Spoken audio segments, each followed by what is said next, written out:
sana'y walang direksyon.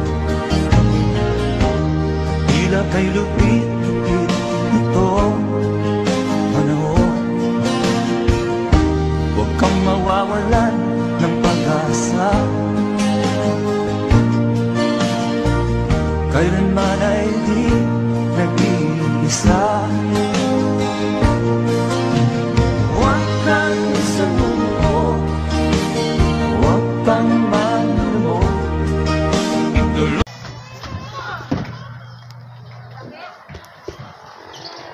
Hello guys, ayan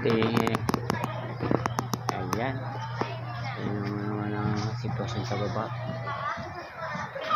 Napaka sigit naman ng kalye, ang dami pang nakaparada.